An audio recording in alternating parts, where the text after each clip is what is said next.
Hey there, it's Ina from Taproot Tarot, and today I have a couple of book reviews for you and some activities from these books. One of them is a book I recommend. I have to censor it a little bit because this is a funny story. This is by Manifestopheles, a fellow tarot tuber. Definitely check out his channel. I will tag that in the description. And I think it's his second book. The cover has some symbolic significance to him, which becomes clear once you read the book. You'll notice three of this muse's wings have three of the suits, the clubs, hearts, and spades. And then she represents diamonds, which you can see from the diamond shape around her eye.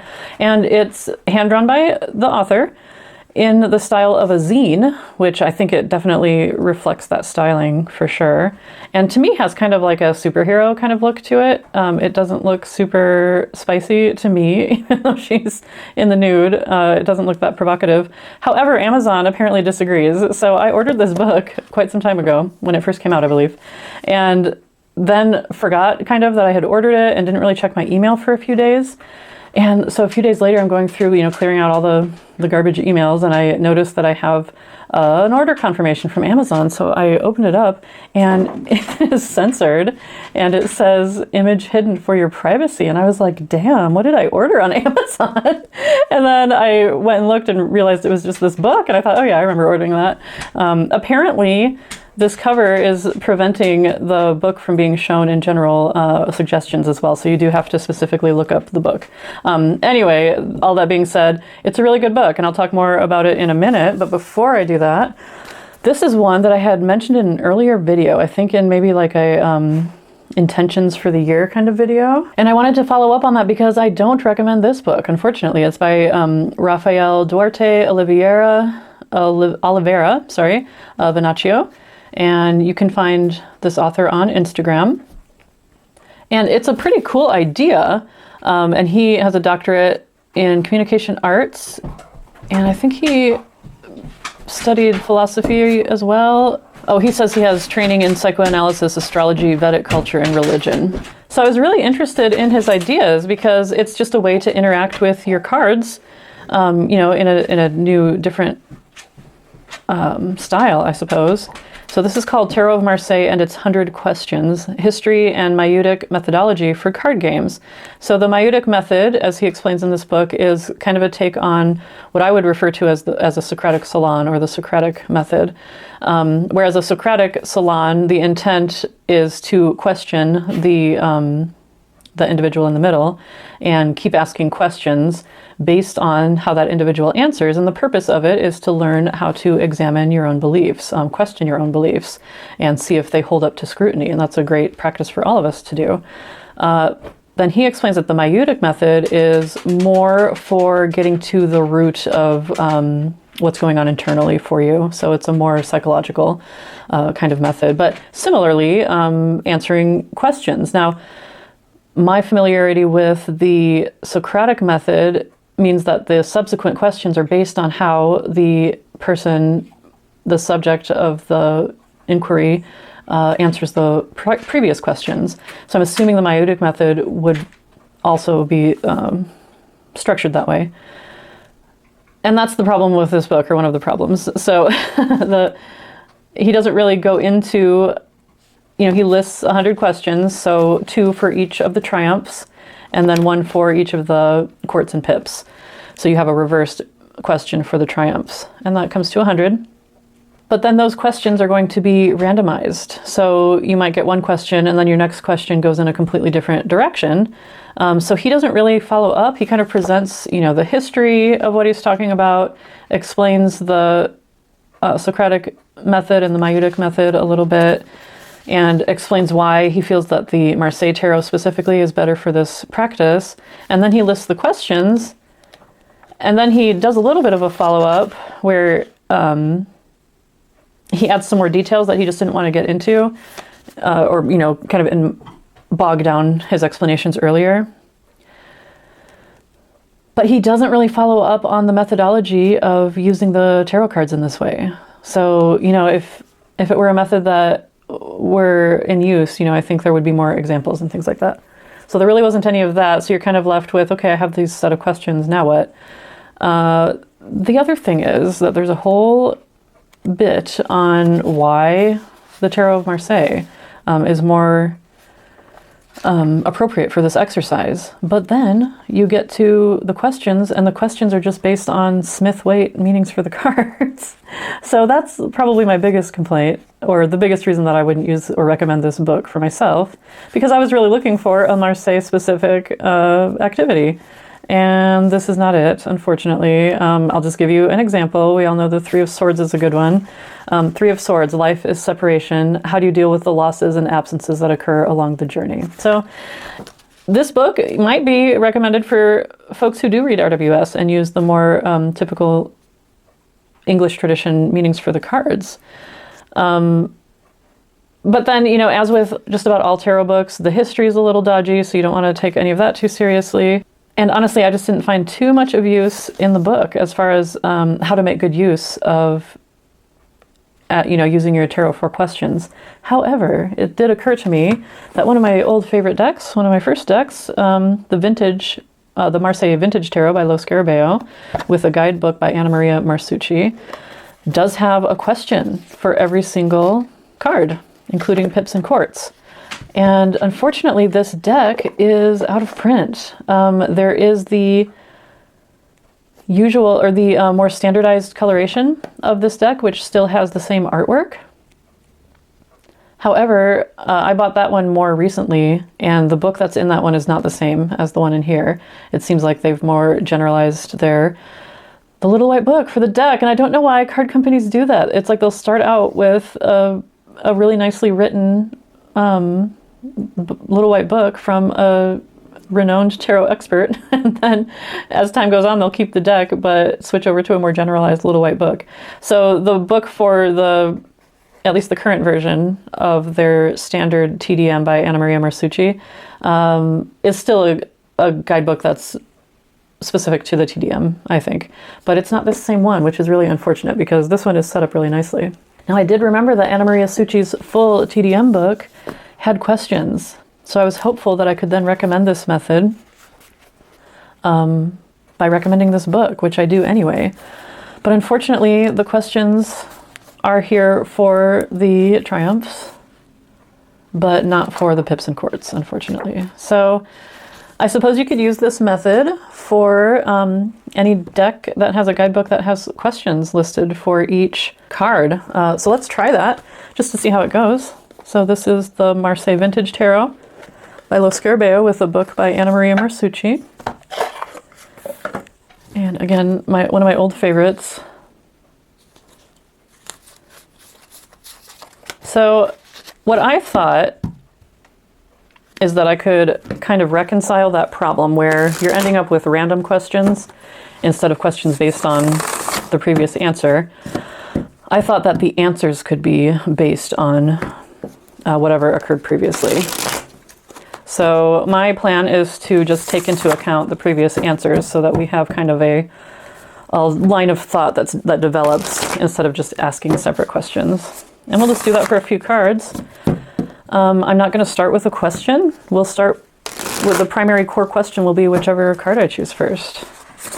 So we'll try it out. I don't know if this is technically the Maieutic method because, like I said, that book doesn't go into practical details. It kind of lays out the general ideas, but doesn't talk about it in practical terms. Okay, so I'm not asking any question. We will just be guided by the questions in Anna Maria Marsucci's book.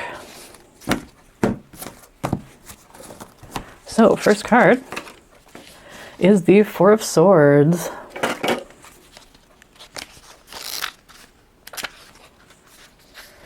And this book is arranged by numbers, which I love for a TDM book. So the fours, they express stable order, a base, a reference constant, but also an obstacle. And then it breaks it down into the specifics of each suit. So keywords for the swords: mediation, perfectionism, respite. Question: what idea can you start from? What idea can I start from? Well, dang it, that you were supposed to answer that for me, card. So let's draw another card to answer that question. What idea can I start from? The Pope. So questions: what is your wisdom? Which of the characters do you most recognize yourself in? What is my wisdom, and which character do I recognize myself in? Oh, that's interesting. So that's kind of cool. What is my wisdom? So if we're looking at the different characters, you know, we have the Pope blessing or pontificating, something like that. This person is reaching up in askance, maybe even desperation. This person seems to be offering support, the way their arms are held outstretched. And so I guess I would see myself more in that person. I do like their hat also. Maybe not the hairstyle so much, but I think I see myself in this person. And my wisdom is in coming up with solutions and offering support in a wide variety of situations. So let's ask another. 3 of coins.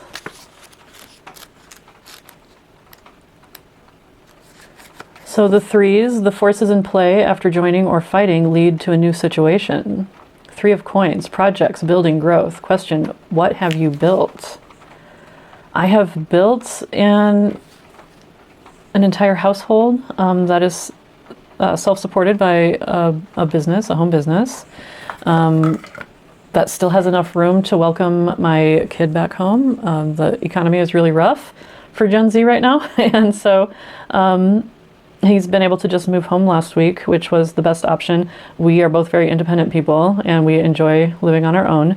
And also, I've built enough stability to be able to welcome him back and give him some respite so he can get back on his own 2 feet during a really tough economic time, especially for folks his age.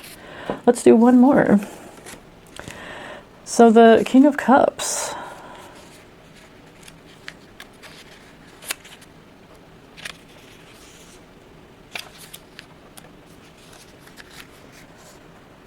King of Cups, when can you feel confident in your emotions? Oh, interesting.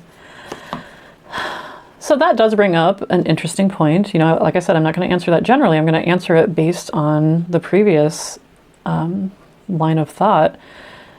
And, you know, it's a huge transition. You know, we haven't even really figured out the details of what the new normal is going to be. And you know, it's been such a whirlwind of implementing the transition and all the changes and everything like that, that I have actually not really looked too much at my emotions about it. You know, when I've even been asked by friends and acquaintances, you know, how do you feel about all this? And my answer is, it is what it is, you know. Yeah, it doesn't matter how I feel because it has to be this way. Like I mentioned, we both do value our independence, and it's going to be quite a transition after 4 years of living apart. And it's a lot, you know, new things to get used to. At the same time, it's a huge relief because it's been very stressful trying to support an adult kid trying to live on his own during such a tough time period. It's been a really rough 4 years. And so it's a big relief to feel like at least that stressor is out of the way for now. Hopefully it's temporary. We'll see how things go. But let's ask that question again. When can you feel confident in your emotions? When can I feel confident in my emotions? Maybe I don't feel confident in my emotions since I'm not really allowing myself to go there, you know, because it is what it is. And there's no point feeling one way or another about it. So when will I be able to settle into feeling my feelings more confidently? I think, you know, that will develop once we settle into a new routine. There's no sense in like stressing out, freaking out about it ahead of time. And thankfully I have had card readings that have reminded me of that. And so I really have just been really chill about it, trying not to worry about all the different contingencies and things like that. I think we will fall into a new routine. I'll help him to develop, you know, some of the life skills that are necessary to make it in this world as best I can, because, you know, no one has all the answers, especially in such drastically changing times that we're in right now. But I do feel confident that things will settle in, and I will be able to feel my feelings as soon as we find our bearings again. But there's a lot going on. You know, we just got him moved back home, and now we have another big, huge thing coming up that we have to get ready for. So it's a big whirlwind right now. So I'll get to my emotions eventually. But luckily I'm a Capricorn, so no need for all that silliness in this moment. So that was fun. Another deck I can think of that has questions for every card. They're more of journaling prompts. That is Lelania Simone's Mythweaver Tarot. So I think you could do something like that with any deck that has questions for every card, or if you have a book that has questions for every card. It worked really well, I think, with this one. Unfortunately, this one is out of print. Do let me know if the older version of the standard colors of this deck still has that little white book that has the questions in it. But I can tell you that the current version does not, unfortunately. This book might be useful to you if you read Smith-Waite, oddly enough. Ignore the cover. But otherwise, I don't necessarily recommend this book.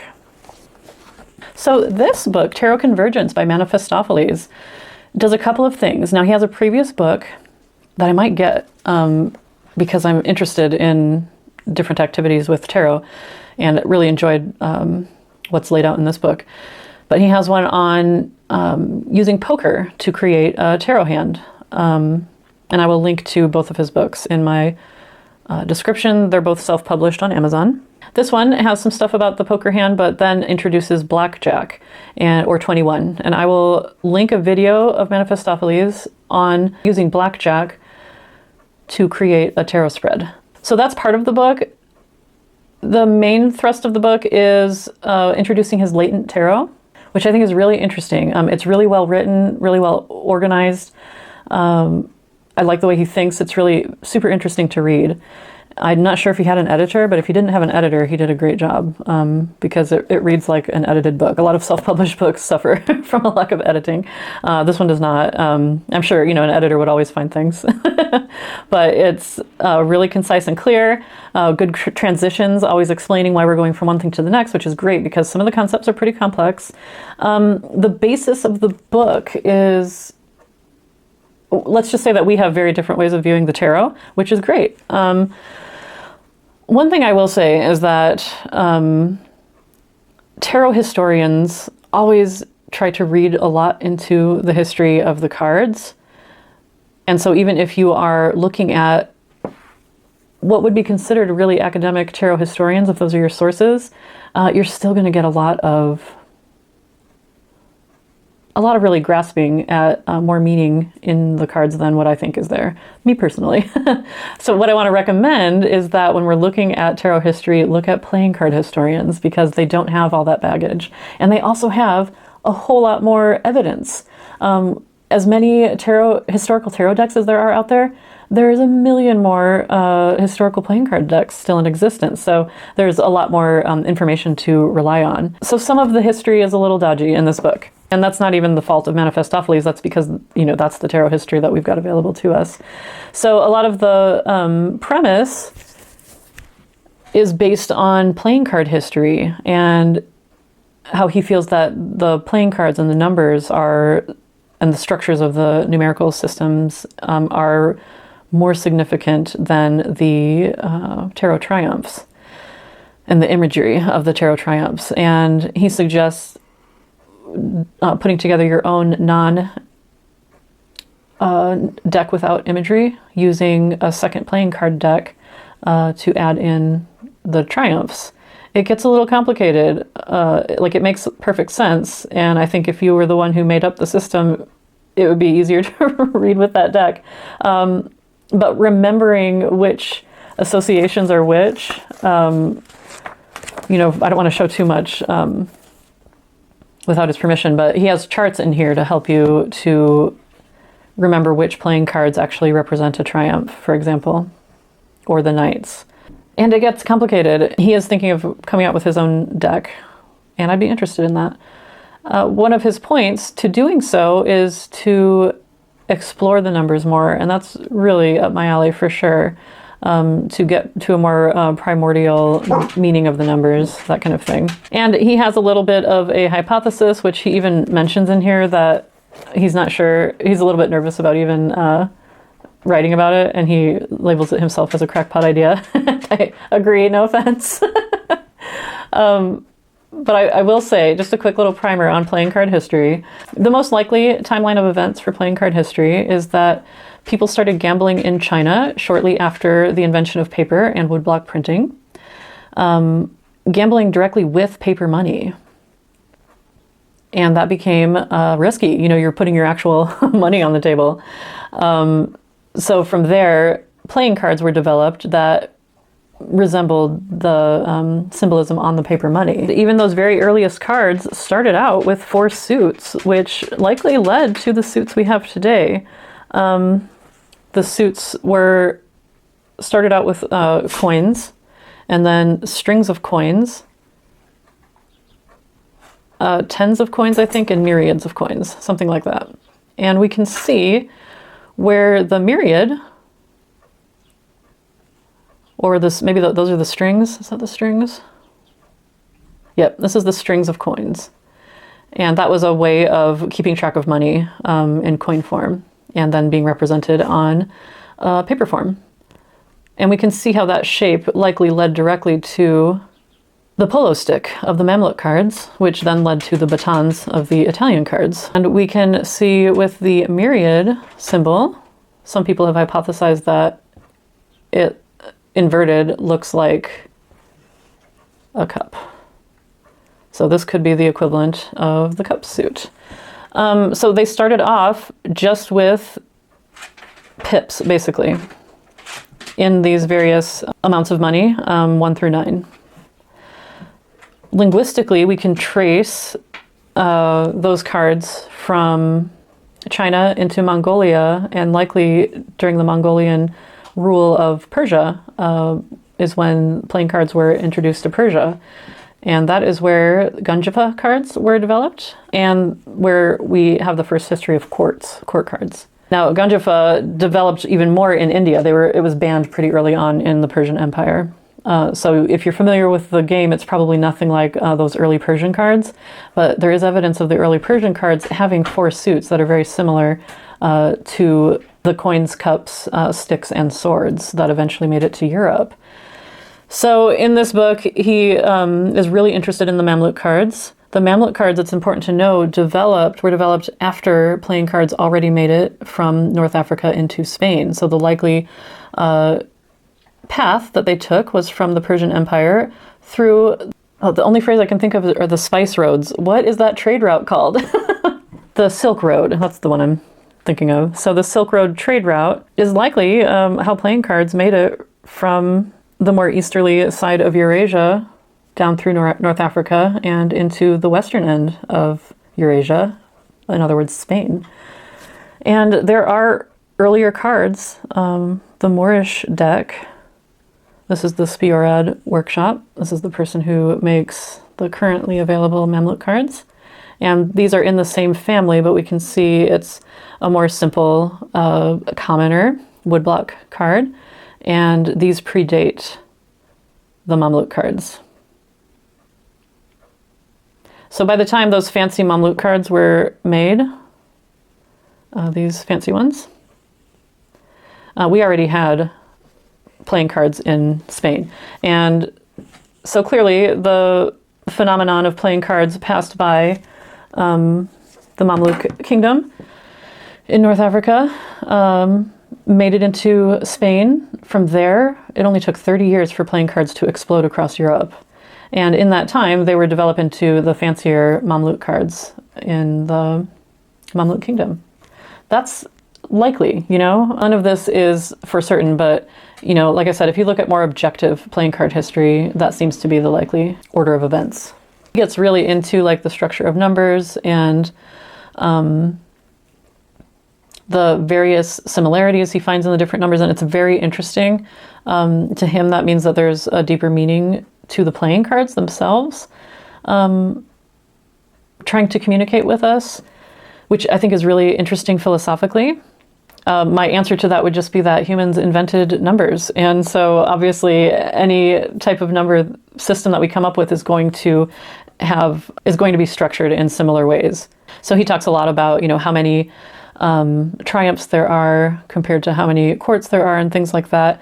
There are, again, there's a little bit of dodgy history here, which again isn't his fault, but he makes claims like that we've always had 22 triumphs, which isn't the case at all, or that we've always had 4 courts, even from the earliest Italian decks. Again, not the case.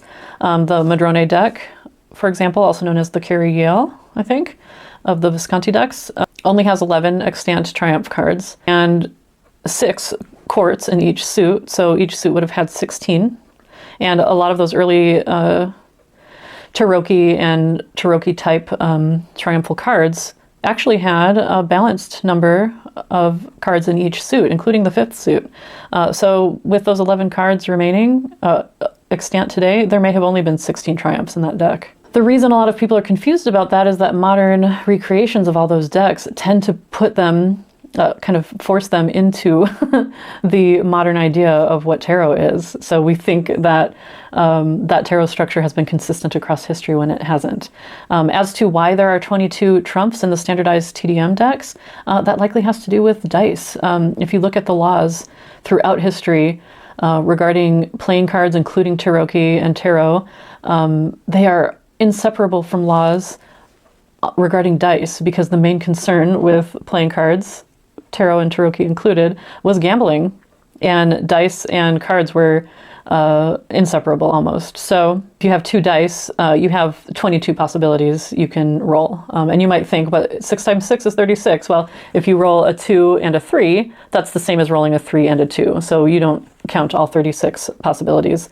You just count the 22. And very likely that has something to do with where we landed on the 22 triumphs. That, to me, is the most likely explanation. None of the different explanations out there have any evidence to back them up. So it could just be coincidence also. Again, there have been different numbers of triumphs in the past. But now I'm rambling and getting away from this book a little bit. But I just want to say that some of the number stuff, some of the history stuff, in my opinion, is on a little bit shaky ground, and also it's still really interesting. It's really well written. There's some philosophical stuff in the back about consciousness that was super fun to read, and super thought-provoking. And I really enjoyed this book overall. And most importantly, it has a fun way to interact with your deck, which is creating a spread by playing a game of blackjack. It does, like I said, also discuss poker. I have never played a game of poker where I wasn't being talked through how to play it the whole time. So it would take me a little bit more time to figure out how to play tarot poker. But blackjack was one of the games I played most often as a kid.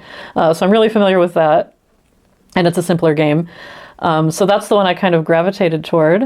And it turns out it's a fantastic way to come up with a tarot spread. It's very interactive, and Manifestopheles gives some reasoning behind how it allows you to notice number patterns and things like that. I think that's probably more true of poker, but it's also definitely somewhat true of tarot blackjack. So I think I will be getting his other book though, because I want to learn more about using tarot for poker, and I hope he explains the game well enough in that book so that I can figure it out. But there's always YouTube videos as well. But I have a little treat for you today. I did a reading with my son using blackjack, and that was super fun. So I'm going to insert that in here in a moment. And we are using the Rare Triumphs deck by Ian Cumpstey. I apologize, the light is getting weird. But this is a blend of playing card deck and tarot. It is based on his Pikes and Clovers deck, which is just pips and courts without knights. And then the Rare Triumphs is the addition of tarot type triumphs, but they are based on many different traditions, including the Montaigne images. So I supported the Kickstarter for this. This, I believe, is the 2nd edition of this deck, all available on his website and his Etsy shop. I'll link those in the description. But this says, Ina, many thanks, Ian, number 17. And then a lovely title card here. And was it love or money they were fighting over when battle pikes were born across the fields of clover? How lovely is that? And it has a few wild cards or joker type cards. We have a trickster here, a wanderer, and a player, all bringing in different aspects of the Fool. This one even might look more like a Bateleur type card, but he's got some ass's ears there, so that's interesting. And very adorably, excluding these ones, for every other Triumph card, he's written a pithy little poem, which is super cool. But I think this deck is really super readable, even though a lot of the cards are a little different from what we're used to. So a Fool is strumming an instrument. A Worker, which kind of harkens to the Cobbler of the Italian decks. For 2, we have a Teacher. 3 is a Merchant. It seems weird to me that it's a young male, but I get how it's based on the Montaigne images. The States of Man.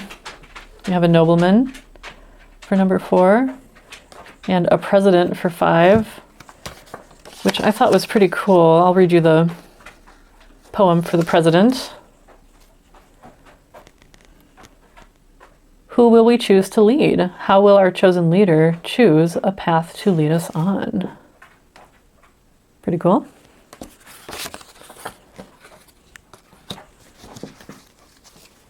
We've got Love, Victory, Justice, Time, Fortune, Strength, interestingly, instead of Fortitude, Downfall. I love this one.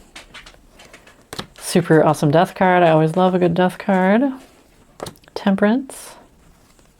And Chaos in place of the Devil. Thunderbolt. A Star with a Magus. Moon with an Astronomer. And Sun with a Spinner. Fame at number 20. Similar to a Trumpets or Angels card. With a little rooster on it. And Eternity rather than World. How lovely is that? And he does use the English associations, the more historical associations for the French pips and Italian suits would pair paving tiles that in English we know as diamonds with the batons because of the shape of those batons, the visual shape between those batons. So it's a visual evolution. And then the clovers, here associated with clubs, clovers would be associated with the coins because of the clover shape in the middle of the coin. So that's a little more historically accurate, the French associations. But here we do have the English associations, which are more universal. And I definitely get it, because it takes it's more of a reach to use the less well-known associations. And I'll just do a quick little showcase. These hearts would be in place of the cups suit, although there isn't much of an indication of cups on them. I love how this little kitten kind of makes an appearance throughout the deck. And there's a lot of references to historical playing cards as well. For clovers, we have clubs or batons.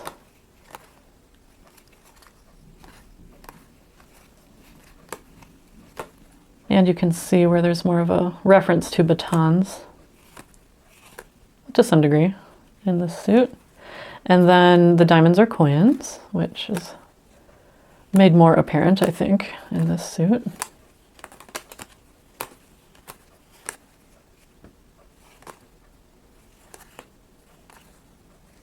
And finally, pikes.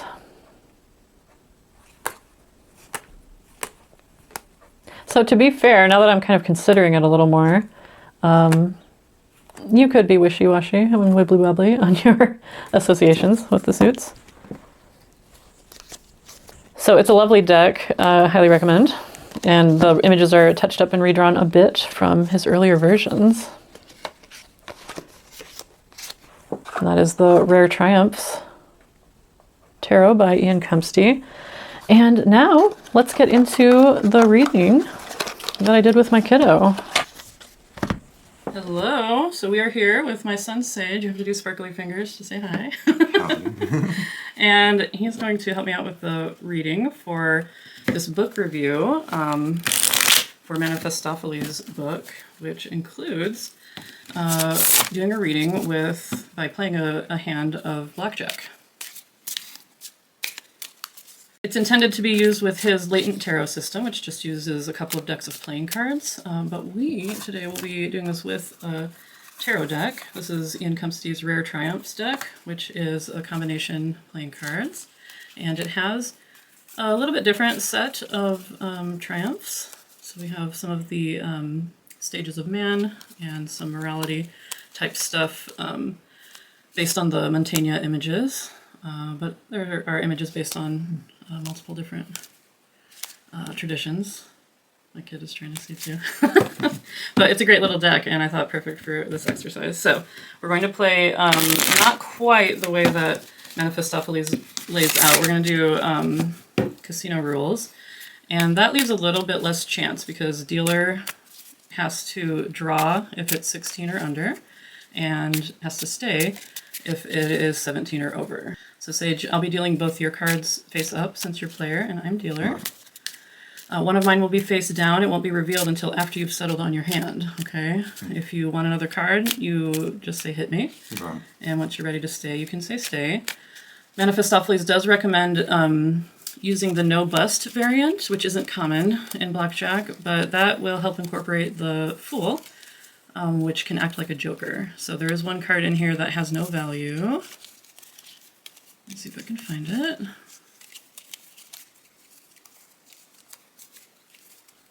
Okay, it's not coming up. It has a little star on it instead of a number, okay?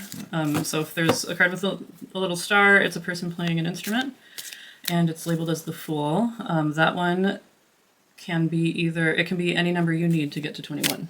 So if you get that card, you essentially win. Oh my God. That's why it's called the no bust variant, because you won't bust. Right. You draw, because you wouldn't draw a card if you were already bust. Bust means you have more than 21. Mm-hmm. So if you draw that card and you get the Fool, then you have a 21. Does that make sense? Yeah. All the courts are worth 10s.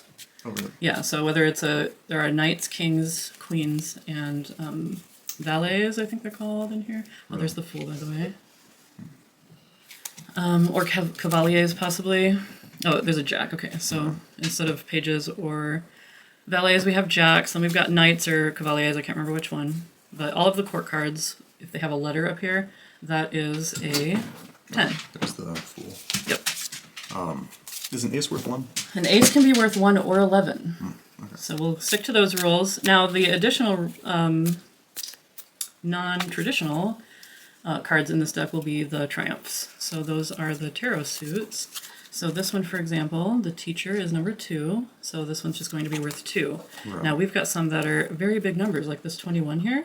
Oh. So you're going to have 2 cards, so unless you get the Fool, you're not going to use that as a 21. And this is Eternity, for those wondering. So you can use it either as a 1, 11, or 21. And that'll be the case for all of them. You can add whatever number in front that you want, just keep the second number. Yeah. That's a traditional tarot reading method called divisions by tens. I will note that Manifestopheles uses the more esoteric numerology type method, where he would add this 1 and 8 and get a 9. We're not doing that. We're going to do the traditional Marseilles way of reading divisions by tens, so this can either be an 18 or an 8. Does that make sense? Yeah. Okay.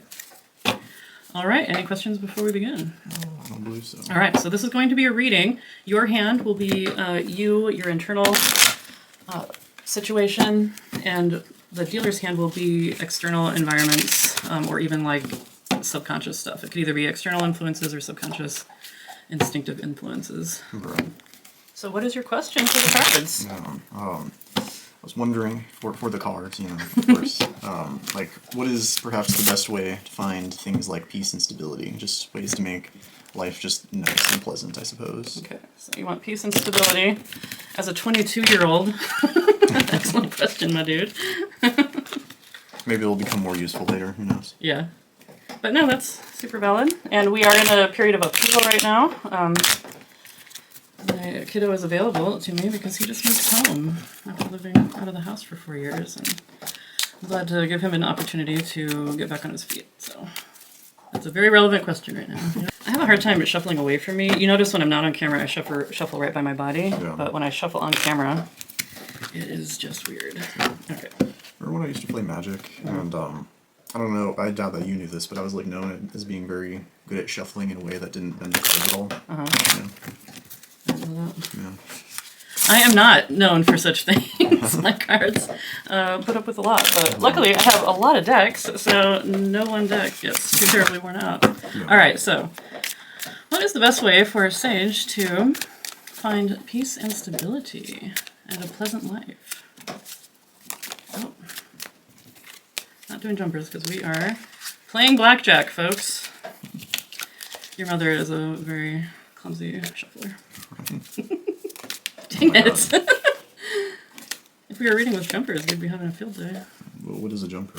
So sometimes you just read the jumper. If a card flies out, then you're like, okay, I guess I'm supposed to add that to my spread. Right. Oh, there's the mail. Okay, will you cut the deck, good sir? Oh my god.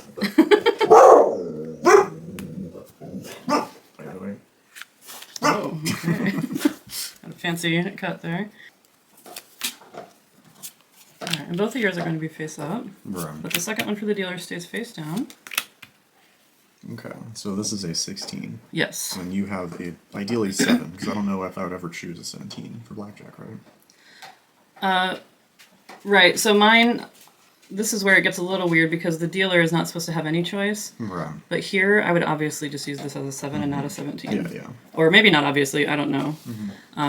So yeah, probably... Yeah, I'll have to think about it. Because normally the dealer doesn't get to choose. It doesn't make any strategy or decisions. It's just what the cards are determine whether or not you draw or not. Right. So, but this one I'd have to decide which it's going to be. So. Right, okay. So I suppose in this situation I would hit, right? I mean, a 16 is right on the border. Yeah. So strategically, 16 or 17 is going to be your cutoff usually, unless you want to risk it. Yeah. I'm feeling pretty lucky, I suppose, about my peace and perhaps even stability. Oh, do I take a card? If you want a card, you say hit me. But yeah, I said it. Oh, did you? No, you said do I want? Oh yeah, no. Okay. Ooh, Oh, boy. so that's 26. Bust. Damn. Okay. Does that bode well for my future? Well, so it really actually doesn't matter. The only thing is, whichever hand wins is going to be the biggest influence. Okay. Interesting. So, my goodness. Wow. So this could be an 8. It could be a 18. Yeah, we're probably going to stay because it's going to be an 18 probably. All right. So, yours is bust. Right. And your external environment. I mean, your external environment is just that you need to go looking for your opportunities. Right. But there is a hopeful and expansive future for you, or a lot of potential for everything that you could really need to live a stable and peaceful life. But you got to go out and get it. You got to go looking for it. A little bit more active. So for your hand, I'm seeing some really stable personal connections that are supporting you, and these are both work. One is being new at work, and this one is going out and getting work. Do you want to tell me, before we started this video, what you thought you needed? You answered your own question. Yeah. You told me what your question was going to be. Yeah. And then you said the answer. What was it? You don't have to edit it if you don't want. Okay, I said to get a fucking job. So get a fucking job. Of course, naturally. It's basically what these are. So, and just recognizing that you are a beginner.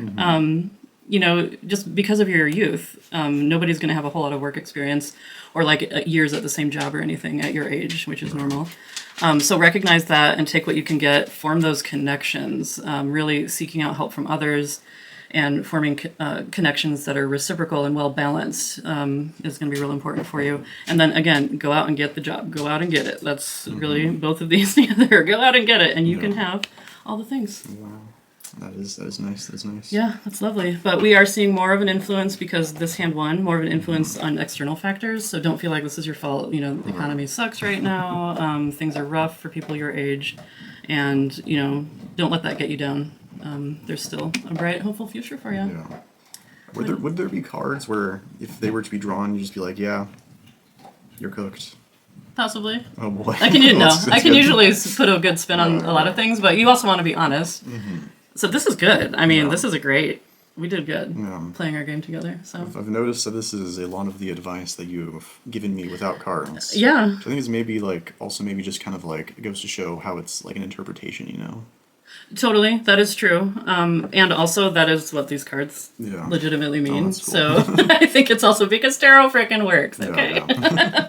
All right. Any other last thoughts? Hopefully the cards are right. Yeah, fingers crossed. Everyone wish my kiddo the best in his endeavors. Thank you. Thank you for joining me today, Sage. All right. Bye. Bye. Well, I hope you enjoyed that. My son and I enjoyed that activity. Of course, you can do a blackjack reading on your own and deal both the player and dealer yourself. But I thought it would just be fun to have two people, and that proved to be correct. That was really fun. So again, this was a review of Tarot of Marseille and its 100 questions. I don't necessarily recommend this unless you view the cards from a Smith-Waite lens, then it might be helpful. I do recommend Tarot Convergence. I recommend checking out some of Manifestopheles' videos if you like. He and I, again, have a very different way of seeing the tarot, but I love reading philosophical viewpoints on the tarot, even if they're ones that don't necessarily align with my ideas. My ideas are very flexible and open. And, you know, even when you're talking about evidence-based history of tarot, there's a whole lot of uncertainty out there. I tend to go with what seems like the simplest solution, Occam's razor, but not everybody does, and that's fine because that is where creativity is sparked and where new ideas come from. So tarot is definitely mind expanding. Philosophically, this book was really engaging and really thought-provoking, and I enjoyed it quite a lot. So I do recommend this, and I believe I'll be picking up his other book on the poker as well, because I think that interactive way of engaging with the cards is so very cool. And I'm definitely a numbers person when it comes to the tarot. You know, the way you read and interpret the tarot is going to depend on the way you think and the way your brain works, and that's going to be different for each and every one of us. So if you are a numbers person as well, I think you'll enjoy that book. Something else I had been thinking of was regarding numbers. You know, I had made a comment that humans invented number systems, which we did. Those are obviously inspired by nature, and you know, there are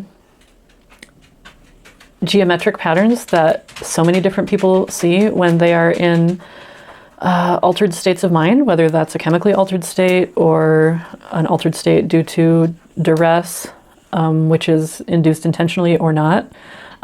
We all tend to see these same geometric shapes, and a lot of people see that as a message from a higher being. There is an idea that what we're actually seeing is the structure of our own prefrontal cortex. I think it's the prefrontal cortex.